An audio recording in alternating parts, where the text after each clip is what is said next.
सुनी अनसुनी कहानियों में लीजिए सुनते हैं कहानी डायमंड ज्वेलरी का अगला भाग। रचना राजपूत की आवाज में।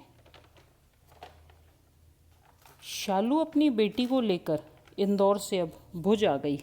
आते वक्त वो अपनी माँ के दिए हुए जेवर, कुछ रुपए और ज़रूरी सामान साथ ले आई थी। वो भुज जिसने शालू से उसके माँ बाप, भाई बहन सब कुछ छीन लिया था, वो भुज जो खुद ही हमेशा के लिए ख़त्म हो गया था, आज वो वहीं पर वापस आई है अपनी ज़िंदगी की नई शुरुआत करने। आज के भुज को देखकर लगता ही नहीं था कि ये कभी ख़त्म हो गया था। शालू ने कुछ हीरे के जेवर बेचकर एक घर खरीद लिया और बाकी जेवर और रुपए रख लिए। 2 साल तक कड़ी मेहनत करने के बाद ऑनलाइन उसने फ़ोन की मदद से कुछ खास परीक्षाओं की तैयारी कर ली। अब उसे उम्मीद थी कि वो परीक्षा में पास तो हो ही जाएगी, साथ ही अच्छे नंबर भी लाएगी। और दूसरी तरफ इंदौर में वकील साहब की पत्नी विदेश से वापस आ गई थी। अब वो पहले से भी ज़्यादा घमंडी हो गई थी। कुछ ही दिनों बाद उसे शालू और वकील के बारे में पता चल गया। वो वकील को तलाक देके वापस विदेश चली गई। वहीं पर उसने दूसरा विवाह कर लिया। अब वकील साहब वकालत छोड़ दी और दिन रात सोचा करते। रात में नींद नहीं आती थी। एक रात को वकील साहब को ऐसा लगा कि एक साया उनके कमरे में आया है, उनके सिर की तरफ ही खड़ा है, आवाज़ लगा रहा है, साहेब साहेब। घबरा के पूछा, कौन कौन हो तुम? साहेब, मैं लालजीत, आपका वफादार लालजीत, आपका ड्राइवर, पहचाना पहचाना। जब उठकर वकील साहब ने लाइट जलाई तो देखा कोई नहीं था, पर दरवाज़ा खुला हुआ था, बाहर का गेट भी खुला हुआ था। फिर सोचा मेरा भ्रम होगा, हो सकता है मेरे से ही खुला रह गया हो। पर लालजीत यहाँ यहाँ क्यों आएगा? क्यों आया था लालजीत? शायद उसे पता है कि मैंने उसे धोखा दिया है, इसीलिए आया होगा। अगले दिन वकील साहब ने गेट में ताला लगा दिया, दरवाजे में भी ताला लगा दिया, पर नींद अभी भी नहीं आ रही थी। माथे पे पसीना आ रहा था। रात 2 बजे वकील को ऐसा लगा कि गेट खुलने की आवाज़ आई है। तेज आवाज़ें आ रही हैं, हवा से चारों तरफ आवाज़ें ही आवाज़ें सुनाई दे रही थीं। तभी वकील को ऐसा लगा बाहर कोई है। वो दरवाज़ा खोलकर बाहर गए तो जोर जोर से हंसने की उन्हें आवाज़ें सुनाई दे रही। वकील साहेब साहेब। घबरा कर वकील साहब तो भागने लगे और गिर गए। जब सुबह होश आया तो ज़मीन पर पड़े हुए थे।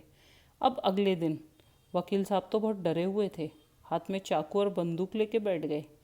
पूरी रात निकल गई, कोई नहीं आया। लगता है आज लालजीत डर गया होगा, ये सोच के अपने आप को समझाया। अब घर में हर जगह लालजीत ही दिखाई देता। वकील साहब की हालत पागलों जैसी हो गई थी। उनके नौकर भी उन्हें छोड़कर जा चुके थे। उन्होंने अपने एक दोस्त को फ़ोन किया। उनका दोस्त उन्हें डॉक्टर को दिखाने ले गया। डॉक्टर ने कहा है अधिक सोचने की वजह से इनकी दिमागी हालत कुछ ठीक नहीं है। दोस्त उन्हीं के साथ कुछ दिन रुक गया। एक दिन रात को फिर वकील साहब जोर जोर से चिल्लाने लगे, लालजीत मुझे माफ़ कर दो, लालजीत लालजीत मुझे माफ़ कर दो, मैं तुम्हारा गुनाहगार हूँ, मत मारो मत मारो, शालू को मत मारो, नहीं तो मैं तुम्हें गोली मार दूंगा। शालू मेरी है, मैं अपनी बेटी के साथ रहना चाहता हूँ, लालजीत छोड़ो छोड़ो। तभी वकील का दोस्त भागकर कमरे में आया।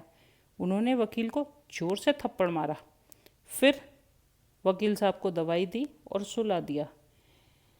अब वकील साहब की हालत दिन पे दिन खराब होती जा रही थी। उनके दोस्त को चिंता भी हो रही थी। लेकिन वकील साहब ने दिन में एक दिन देखा टीवी पे शालू दिखाई दी उन्हें। शालू टीवी में इंटरव्यू दे रही थी। अरे ये तो इंदौर की नई कलेक्टर बन गई है, ये कैसे हो गया? शालू को देख के वो बड़े खुश थे, बाहर की तरफ भागे। शालू शालू मैं आ रहा हूँ, रुको, मुझे माफ़ कर दो, मुझे माफ़ कर दो। रोड पे भागने से वो एक गाड़ी से टकरा गए। फिर क्या था, पहुंच गए हॉस्पिटल। दिन रात सोचा करते शालू शालू, लालजीत लालजीत, पर डॉक्टर ने उन्हें पागल खाने भेज दिया। कहा इनकी दिमागी हालत ठीक नहीं है, ले जाओ यहाँ से। उनका दोस्त फिर वहाँ आया। करीब 2 महीने तक वो वहीं पागल खाने में रहे। फिर वो उन्हें घर ले गया। घर ले जाकर एक नए नौकर का इंतज़ाम किया, जो रोज़ सारा दिन उनके साथ रहता था, उनका काम करता था। पर थोड़े ही दिनों में वो नौकर भी भाग गया। डॉक्टर हर हफ्ते आता, देख जाता, कोई फ़र्क ना पड़ता। दोस्त भी आता, देख जाता, मिलने आता, देख जाता, पर कोई फ़ायदा नहीं होता। एक दिन शाम को वकील साहब बैठे कुछ सोच रहे थे। उन्हें लगा लालजीत आज फिर अंदर आया है। उनकी घबराहट, उन्होंने बंदूक उठा ली और अपने आप को गोली मार दी, और जाते समय अपनी सारी प्रॉपर्टी लालजीत के नाम कर गए और एक नोट लिख कर गए, लालजीत मुझे माफ़ कर दो, मेरी सारी प्रॉपर्टी तुम्हारी और शालू की बेटी की है। नमस्कार।